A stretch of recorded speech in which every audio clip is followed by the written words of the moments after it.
Your mind is not a servant to the chaos of the world. The Roman Emperor Marcus Aurelius wrote that the soul becomes dyed with the color of its thoughts. Right now, that color for many of us is the gray haze of modern anxiety. We feel it in the constant hum of notifications, the pressure to perform, and the endless stream of what-ifs. This is not a new human condition, only a new context. 2,000 years ago, a philosophy was designed for this exact struggle.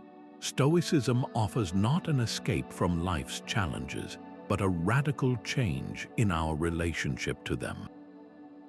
This is not passive philosophy. It is a set of mental disciplines. In the next few minutes, you will discover 15 specific Stoic lessons that provide practical tools for lasting mental peace.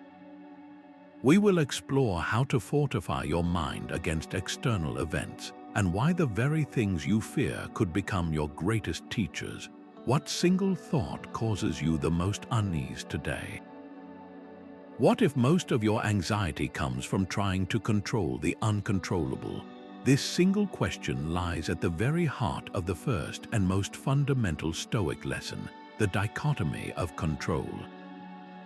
The ancient teacher Epictetus began his entire handbook with this very idea, stating that some things are up to us and some things are not.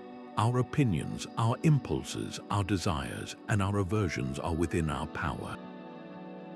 Everything else, from our reputation to our wealth to the actions of other people, is not.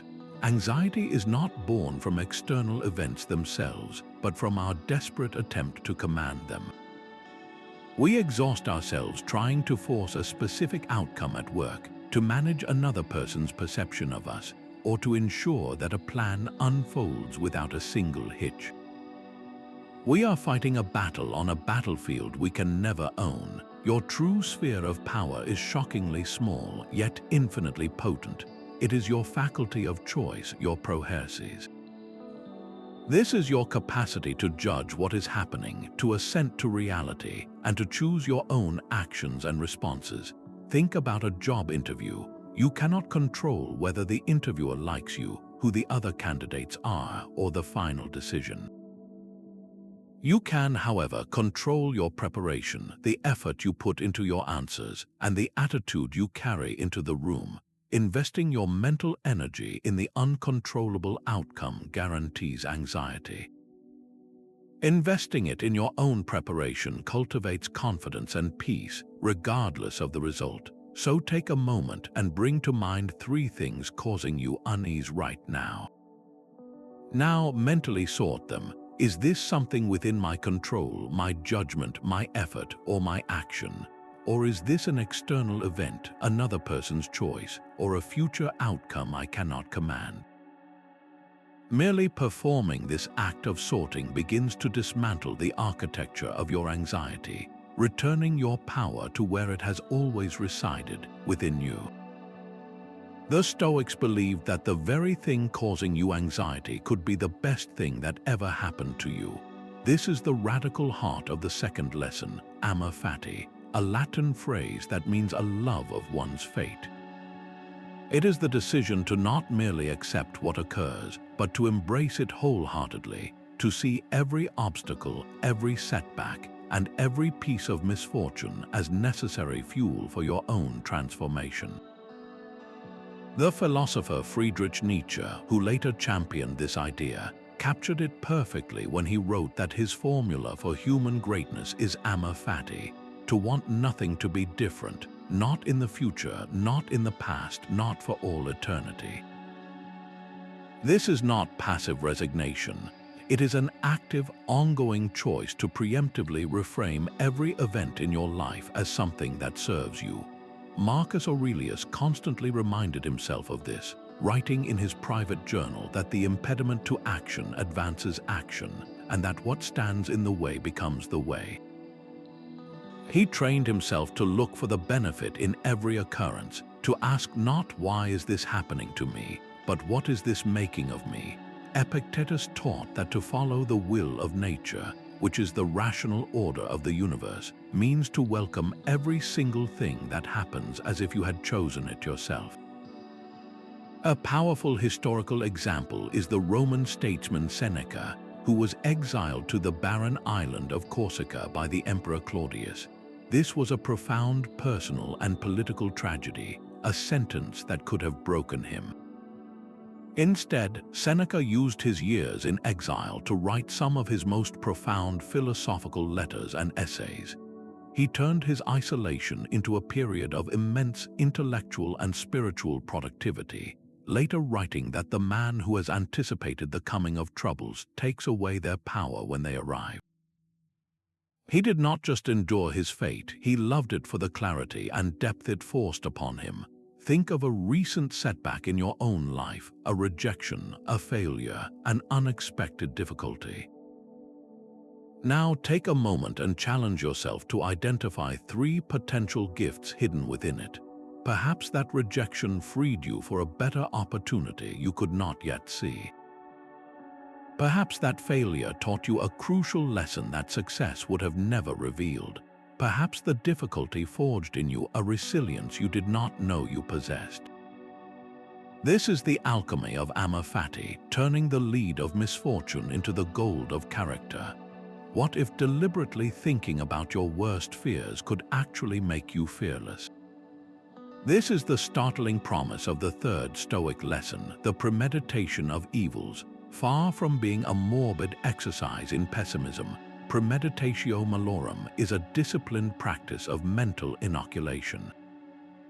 You are not worrying uncontrollably, you are rehearsing potential challenges with a calm and strategic mind to drain them of their power to shock you. The Roman philosopher Seneca was a master of this technique.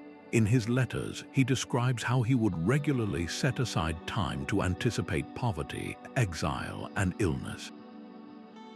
He did not do this to make himself miserable, but to confront the reality of these events head-on. By vividly imagining the loss of his wealth or status, he discovered a profound truth that he would still be himself. He wrote that he practices having nothing, so that if ever he must have nothing, he will already know how. This is the core of the practice. You are not trying to attract misfortune. You are proving to yourself that you can withstand it, that your character and your capacity for virtue remain intact no matter what happens externally. The crucial difference between this and the rumination that fuels modern anxiety lies in your stance. Anxious rumination is passive, a cycle of fearful what-ifs that leaves you feeling helpless and paralyzed. The Stoic premeditation is active and empowering. You are the director of a mental play, and you are scripting your own courageous and rational response. Think about a difficult conversation you have been avoiding, or a project you fear might fail. Now, instead of pushing that thought away, invite it in for a controlled examination. Spend the next 2 minutes right now not just thinking about it, but visualizing it in vivid detail. Imagine the worst-case scenario actually unfolding. Then, and this is the most important part, script your response. How would your best self, your Stoic self, react? What virtuous action would you take? You would accept the outcome with grace. You would learn from the experience. You would focus only on what is within your control to do next.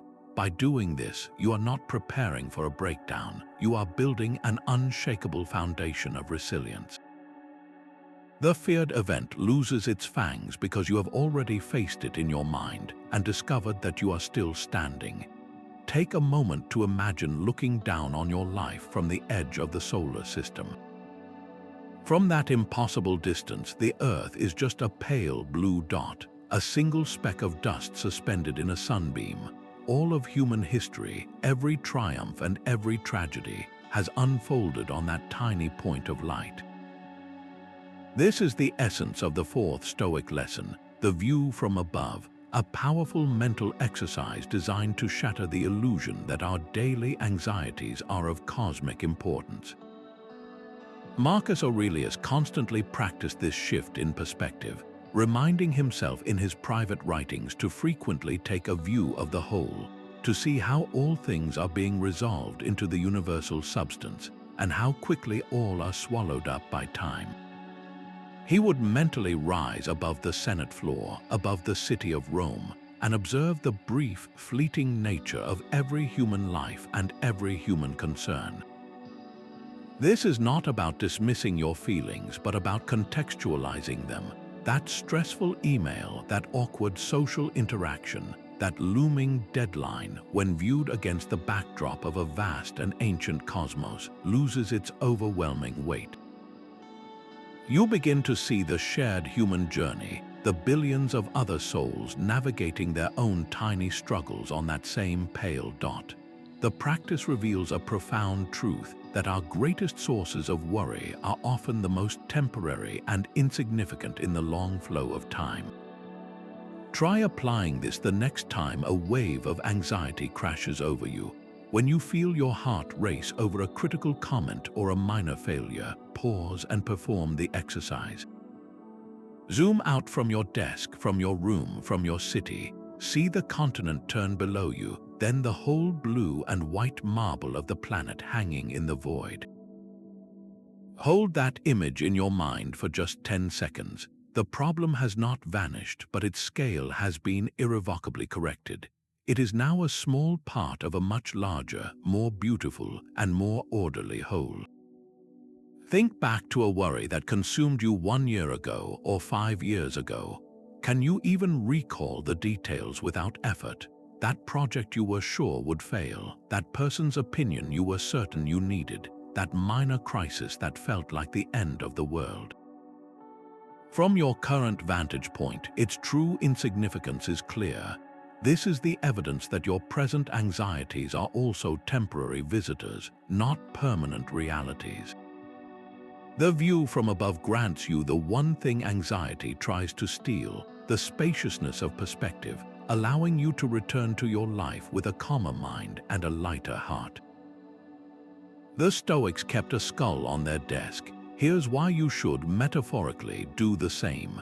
This practice, known as Memento Mori, is not a dark obsession with death, but a vibrant tool to reclaim your life from the clutches of anxiety and distraction.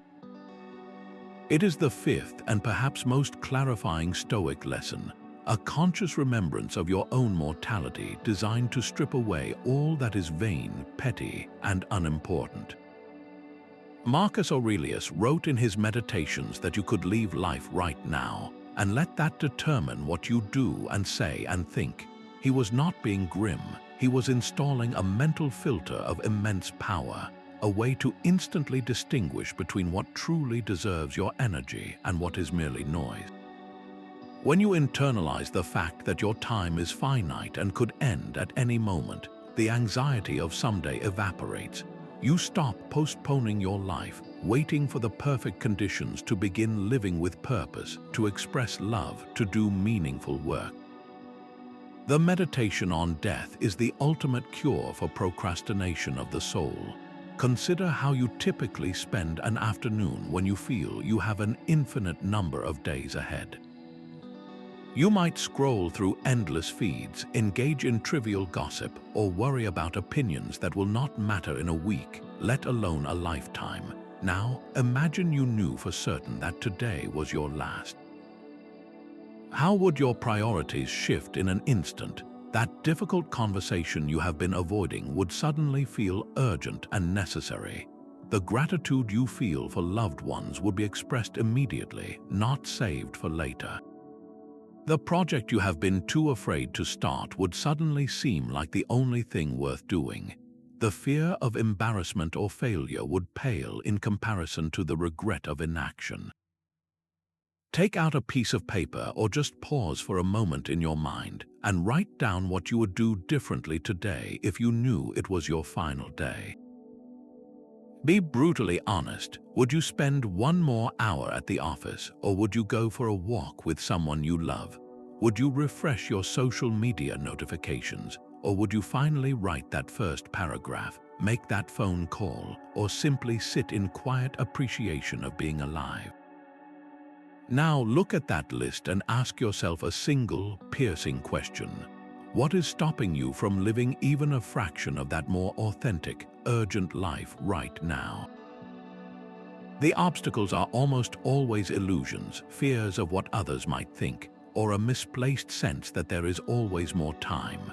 Memento Mori shatters those illusions, returning you to the profound and simple truth that now is all you ever truly possess. It's not events that disturb us, but our judgments about them. Your anxiety is a story you're telling yourself. This is the sixth lesson, the discipline of objective judgment, and it asks you to become a detective of your own mind, separating the raw facts of a situation from the dramatic narrative you instinctively wrap around them. The Stoics called these initial mental images or impressions Fantaisiae. They wash over us constantly, a car cutting us off in traffic, a terse email from a colleague, a change in someone's tone of voice. The impression itself is neutral, just data. The suffering begins the instant we give our assent, our unconditional agreement, to a loaded interpretation of that data. We take the terse email and we instantly weave a story of personal disrespect, of impending professional failure. Epictetus laid this out with stunning clarity, stating that men are disturbed not by things, but by the views which they take of them. He gave the example of death, noting that it is not terrible, or else it would have appeared so to Socrates. The terror is our judgment that death is terrible. This is the lever you must learn to pull. Take a common modern source of frustration, being stuck in unexpected traffic. The objective event is simple. Your car is moving slower than you intended. That is all. The stress and the clenched steering wheel come from the judgment you attach to it. This is a disaster. I am going to be late, and everyone will think I am irresponsible. This always happens to me. You have assented to a catastrophic story, and your body and mind react as if that story is an absolute reality. The Stoic practice is to catch that story mid-sentence and strip it bare. Describe the event using only the language of a camera lens or a scientific report. My car is stationary. Other cars are also stationary. The clock reads 8:42. That is the entire truth of the situation. Everything else is a layer of subjective interpretation that you have the power to question and dissolve. Think back to a recent event that upset you, a disagreement, a minor criticism, a plan that fell through. Now try to describe what happened using only neutral, objective facts. Avoid all emotional language, all assumptions about intent, all predictions of doom. Simply state what an unbiased observer would have seen and heard. The moment you do this, you reclaim the space between the event and your reaction. You realize that the emotion was never in the event itself. It was in the meaning you assigned to it. This space is where your freedom resides, the freedom to choose a different, more constructive story, or to simply let the event be what it is, nothing more than a collection of facts. What if you intentionally made your life a little harder to make it a lot easier? This is the counterintuitive genius of the seventh Stoic lesson, voluntary discomfort. It is the deliberate practice of seeking out manageable hardships to build an inner citadel that no external event can easily breach. Think of it as a psychological vaccine, a small and controlled dose of difficulty that inoculates you against the fear of future loss or suffering. You are not punishing yourself, you are training for life's inevitable storms. Seneca championed this idea, urging his readers to set aside a certain number of days each month to practice poverty. He would wear his roughest clothing, eat only simple bread, and remind himself that true wealth is not in his possessions, but in his ability to live happily without them. The teacher Musonius Rufus took it further, advocating for the endurance of cold and hunger, not as a form of asceticism, but as a way to prove that comfort is a preference, not a necessity for your peace. The goal is to sever the automatic link in your mind between discomfort and distress. When you voluntarily step into a cold shower, you are not just shocking your body, you are having a conversation with your own resistance. You are proving to the deepest part of yourself that you can tolerate the sensation, that your calm does not depend on perfect warmth. When you choose to walk to the store instead of driving, or skip a meal to experience a brief, mindful fast, you are demonstrating that your well-being is not held hostage by convenience or a full stomach. These small acts are experiments in self-mastery. They show you that the cushion of modern life, while pleasant, is not the source of your strength. Your strength comes from the knowledge that you can handle its removal. So this week, choose one small, voluntary discomfort to practice. It could be waking up 30 minutes earlier without hitting snooze, turning off the heating in your car for a short drive, or eating a simple meal of rice and vegetables. Do not make it a test of endurance, but a quiet exercise in observation. Notice the initial impulse to avoid it, and then consciously choose to proceed. Pay close attention to what happens in the minutes and hours that follow. Does a small act of chosen discomfort, paradoxically, make you feel more secure and less anxious about the unchosen challenges of your day? The Stoics believed your mind should be an impenetrable fortress. Here's how to build yours. Marcus Aurelius called this your inner citadel, a private sanctuary of reason and peace that cannot be breached without your own consent.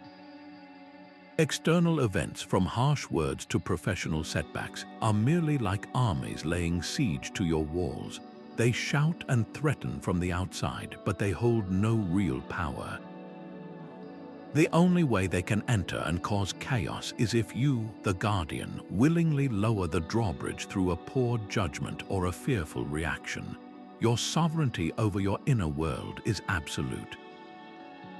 This is not about building walls to hide from life, but about reinforcing your core so you can engage with the world from a place of unshakable strength. Imagine receiving a piece of harsh criticism. The words themselves are just sounds in the air or pixels on a screen. They are external events happening outside your walls. The moment you hear them, your inner citadel is presented with a choice. Do you fling open the gate of your need for approval and let the insult march right in to plunder your self-worth? Or do you observe the words from the ramparts of your reason, assessing them calmly before deciding what, if any, value they hold? The criticism only has the power to harm you if you grant it that power through your assent. Your inner citadel remains secure not by ignoring the world, but by mastering its response to it. Think for a moment about the various gates to your own fortress. Which one do you find yourself leaving unguarded most often? Is it the gate of your reputation, left open to every passing comment? Is it the gate of your comfort, vulnerable to the slightest inconvenience? Or perhaps it is the gate of your attachments, where the fear of losing something or someone causes you constant distress? Identify that one vulnerable point. Now consider one practical way you can begin to fortify it. If you crave approval, practice acting with integrity even when no one is watching. If you fear discomfort, reintroduce a small voluntary hardship to strengthen your resolve. By consciously guarding these entry points, you stop outsourcing your peace to the unpredictable world outside, and you reclaim the one territory you are always meant to command. Your anxiety often makes you feel alone. The Stoics would remind you that you are a part of a vast living whole. This is the 9th lesson, Sympatheia, the profound understanding that everything in the universe is woven together in a single, rational fabric. You are not an isolated island of worry battling against a hostile world. You are a single thread in a magnificent cosmic tapestry. The Stoics called this interconnected order the Logos, a divine reason that permeates all of nature, from the orbit of planets to the growth of a leaf. Seeing your life through this lens transforms your personal struggles from solitary burdens into shared components of a universal story. Marcus Aurelius constantly returned to this idea to steady his mind, writing that we are made for cooperation, like feet, like hands, like eyelids, like the rows of the upper and lower teeth. He reminded himself that he was a citizen of the world, and that what does not benefit the hive does not benefit the bee. When you feel the sharp sting of a personal failure or the heavy weight of a private fear, this perspective offers an immediate sense of relief. Your problem does not vanish, but it loses its unique, isolating power. It becomes one of countless challenges being navigated by countless other human beings, all of us part of the same rational whole. Look around you the next time you are walking through a crowded city street. Each person you pass carries their own invisible world of hopes and anxieties, just as you do. The man rushing for the bus fears being late for his job. The woman on the phone is navigating a difficult relationship. The student on the bench is worrying about an exam. You are all separate, yet you are all breathing the same air, warmed by the same sun, participating in the same human drama. You are not alone in your struggle. You are a single wave in a vast, interconnected ocean. To feel this connection is to drain anxiety of its loneliness. Go outside today, even if just for 5 minutes, and find one thing that reminds you of this larger belonging. It could be the intricate pattern of a spiderweb glistening with dew, a visible reminder of invisible connections. It could be the sight of an old, gnarled tree, its roots sunk deep into the same earth you stand on. Or it could simply be looking up at the night sky, knowing that the same stars have been observed by every human who has ever felt small and worried. As you observe this one thing, allow yourself to feel a part of it, not separate from it. Notice how this small act of recognition can soften the hard edges of a personal worry, placing it back into the beautiful, orderly system to which you eternally belong. Anxiety lives in the future, regret lives in the past, peace lives right now. This is the 10th Stoic lesson, the discipline of present moment awareness, which anchors your life to the only point in time you ever truly possess. The Stoics understood that a mind fractured between a painful past and a fearful future is a mind that cannot function, a mind perpetually anxious. Your power to act, to choose, and to live virtuously exists only in this fleeting, eternal now. Marcus Aurelius wrote that each of us lives only in this present, this vanishing instant, and that the rest of our life is either past and gone or not yet revealed. He was not dismissing planning or reflection, but highlighting a profound psychological truth. You are squandering your only real asset when you abandon the present to mentally inhabit a future you cannot control. This focus is not a passive hedonism, a mere indulgence in fleeting pleasures. It is the most active form of engagement possible, a full and sober commitment to your current duty, to the person in front of you, and to the quality of your very next thought. Consider the anxiety that grips you before you must give a speech or a major presentation. Your mind races into the future, scripting every possible failure, every critical face in the audience, every stumble over your words. This projection is a complete fiction, a story you are telling yourself that drains your present energy and focus. The Stoic shift is to pull your attention back from that imagined future and into the tangible reality of your body and your immediate task. You cannot control the audience's reaction, but you can control the current breath you are taking. You cannot guarantee they will be impressed, but you can focus on forming the very next word with clarity and intention. The entire speech is just a long series of these present moments, each one manageable.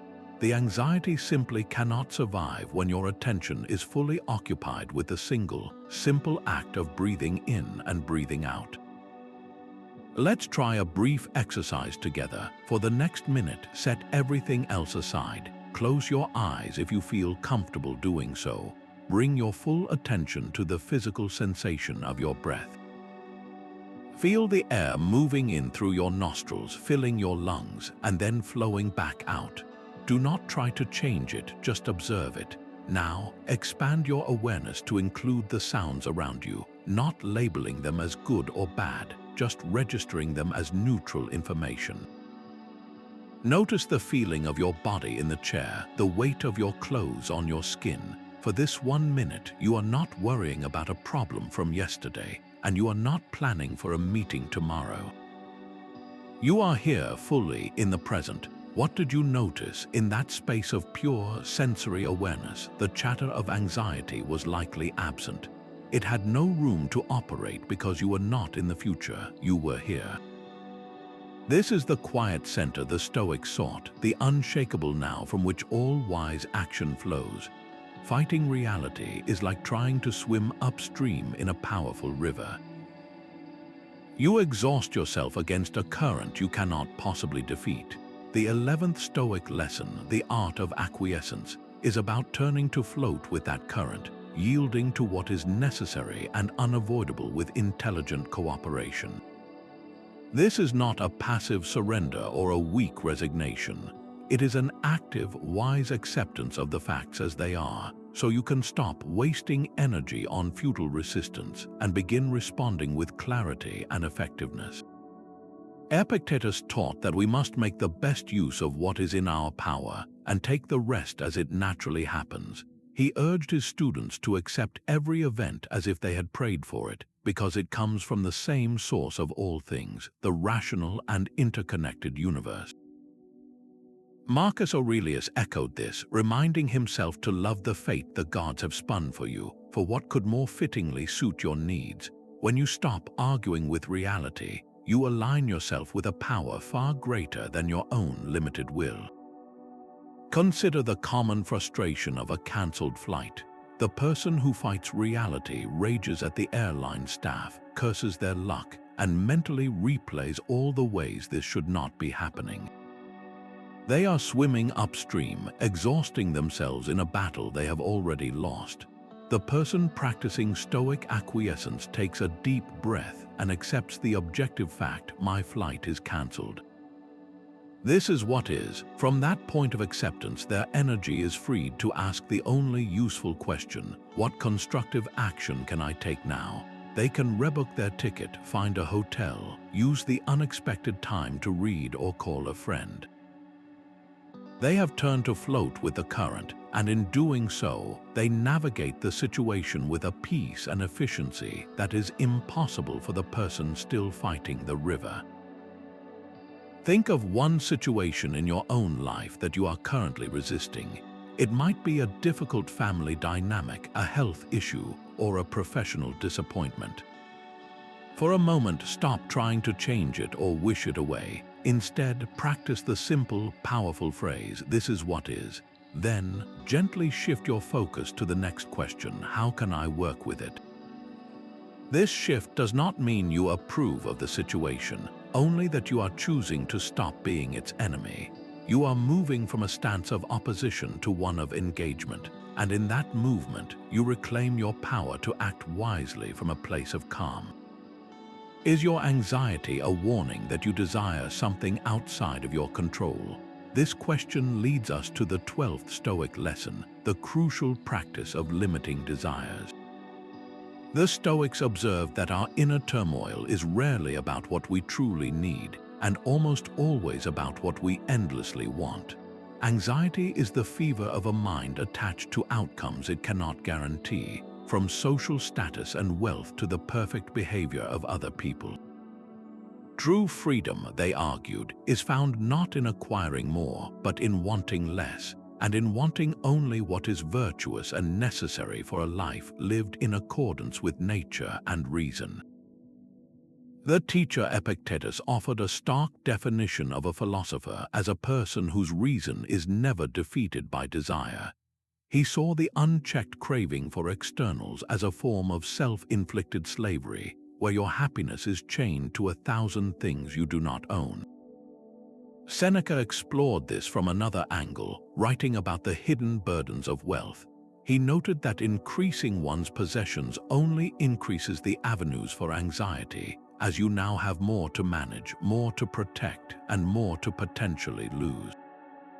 The man who craves a larger house is not just acquiring rooms, he is acquiring new fears about property taxes, maintenance, and security. The peace you seek is often shattered by the very things you believe will provide it. Consider the modern pursuit of a promotion. If your desire is rooted in status, in having a more impressive title than a colleague, or in earning enough to buy symbols of success, you have tethered your well-being to a fickle external outcome. The interview process becomes a source of intense anxiety because your self-worth is on the line. Every question feels like a judgment, and the final decision feels like a verdict on your value as a person. Now contrast that with the Stoic approach. Your desire is redirected inward, focused solely on doing excellent work for its own sake, on acting with integrity, and on contributing your best effort to your team. These are things entirely within your control. The potential promotion becomes a preferred outcome, but not a necessity for your peace. You can walk into the interview with a calm confidence that is impossible for the person who is there to validate their ego. The work was its own reward, regardless of the result. Take a quiet moment later today and make a simple list. Write down the top 5 desires currently occupying your mind. Do you desire a specific person's approval, a certain amount of money in your bank account, a particular outcome in a relationship or at work? Now hold that list up to the light of Stoic inquiry. For each item, ask 2 questions. Is this desire fully within my control? And is this object truly necessary for me to live a virtuous and good life?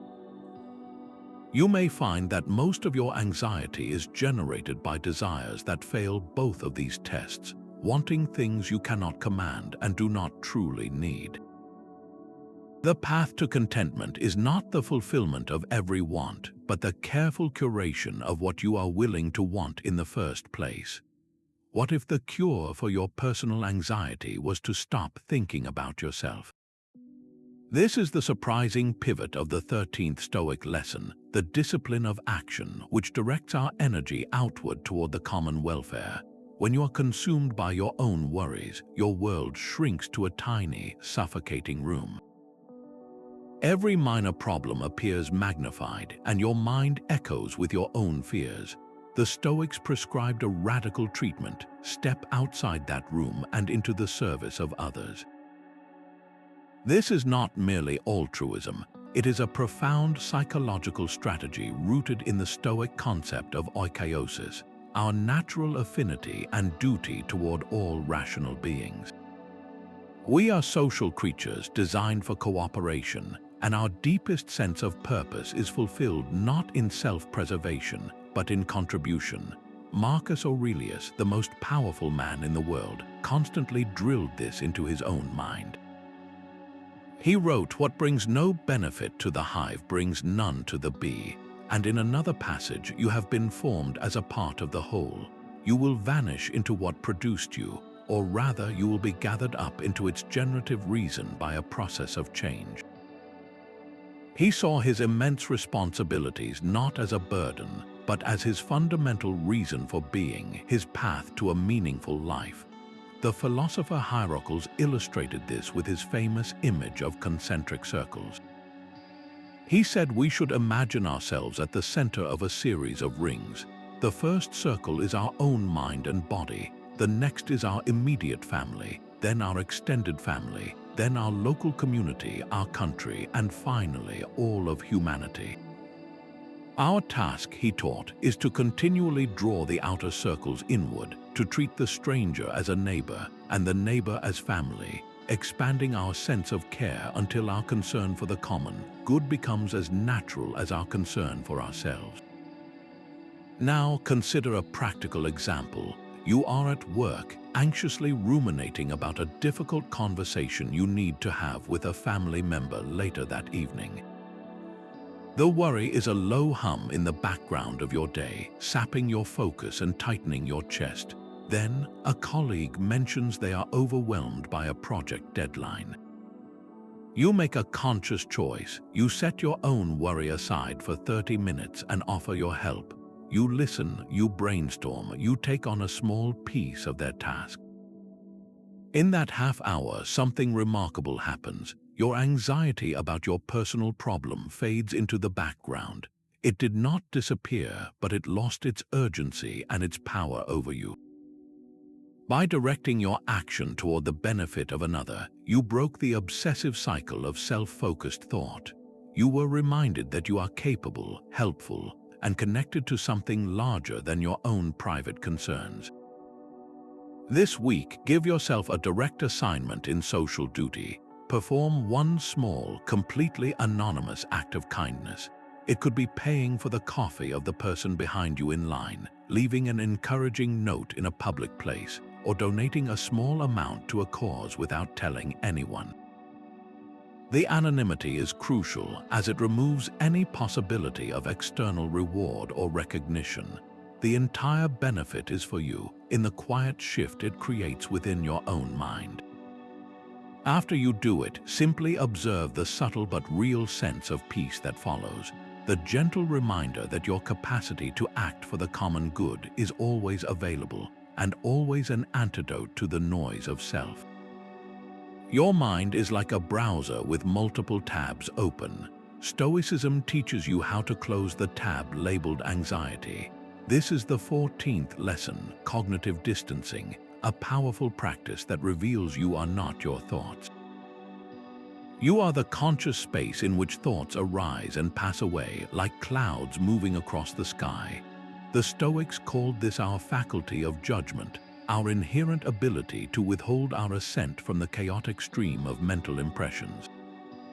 You do not have to believe everything you think. Epictetus offered a perfect metaphor for this process. He said that an impression, a troubling thought, first knocks at the door of your mind. Your job is not to fling the door open and invite it in for a long stay, giving it food and lodging. Your job is to simply answer the door, look at the impression, and say, "You are just an impression, and not necessarily the thing you claim to be." Then you test it. Is this within my control? Is this a fact or just a fearful story? By doing this, you move from being a prisoner of your thoughts to being their watchful guardian. The difference is everything. When you are consumed by anxiety, you fuse with the thought. The thought "I am going to fail" becomes your entire reality, and your body reacts with panic as if the failure has already happened. Cognitive distancing creates a crucial pause. It allows you to step back and notice, "I am having the thought that I am going to fail." That small shift in phrasing introduces a world of space between you and the mental event. The thought is no longer a command, it is merely a suggestion. It loses its authority over you. Try this the very next time a wave of anxiety rises. Do not fight the thought or try to push it away. Instead, acknowledge it with calm, almost scientific detachment. Label it. Say to yourself, "There is a thought about financial insecurity," or "There is a story playing about social rejection." You can even thank your mind for its overly vigilant attempt to protect you, and then gently return your focus to your breath or to the physical world around you. This is not suppression, it is wise management. You are not deleting the tab, you are simply refusing to let it run in the foreground, draining your processing power. For the rest of today, make a quiet pact with yourself. Each time an anxious thought appears, mentally tag it with the simple label, "just a thought." Observe what happens in that moment. Does the thought, when stripped of its identity as absolute truth, seem to shrink just a little? Does the tightness in your chest ease? This small act of recognition is how you reclaim your mind from the inside out, discovering that peace was never about having the right thoughts, but about holding all thoughts more lightly. After all these lessons, here is the Stoic master key to ending anxiety. Make virtue your only goal. The ancient Stoics called this the summum bonum, the highest good. They argued that everything else we chase in life, from wealth and fame to comfort and reputation, are merely preferred or dispreferred indifference. They have no true power to make us good or bad, and therefore they cannot be the source of our lasting peace. The only thing that is genuinely good is an excellent character, a soul aligned with virtue. This is the final and most profound lesson, the one that binds all the others together. The Stoics identified 4 cardinal virtues, the pillars of this unshakable character. Wisdom is the ability to navigate complex situations with sound judgment, to see the world clearly without the distortion of fear or desire. Courage is not the absence of fear, but the strength to act rightly in spite of it, to endure challenges with resilience. Justice is your duty to other people, to act with fairness, kindness, and a commitment to the common good. Temperance is self-discipline and self-command, the mastery over your impulses and appetites. When these 4 virtues become your sole target, your entire relationship with anxiety transforms. The Roman orator Cicero, in his work on ends, powerfully captured the Stoic position when he wrote that virtue is sufficient for a happy life, as it is the art of living correctly, and no evil can befall a good man. Imagine a student sitting down to study for a crucial exam. One student's entire focus is fixed on the external outcome, the grade of a. Every time they open the textbook, their mind is flooded with anxiety. What if I fail? What will my parents think? How will this affect my future? The studying itself becomes a miserable, fear-filled chore because their self-worth is tethered to a result they do not yet control. Now picture another student who has internalized the Stoic summum bonum. Their goal is not the A, but to act with the virtues of wisdom and discipline. They focus on understanding the material thoroughly, on engaging with curiosity, and on giving their best effort for its own sake. The outcome of the exam becomes secondary. If they earn an A, that is a preferred outcome. If they do not, they can still rest in the knowledge that they acted with integrity and applied themselves fully. Their peace was never on the line, only their character, which they commanded completely. Think of a recent goal you set for yourself, perhaps a fitness target, a professional milestone, or a personal project.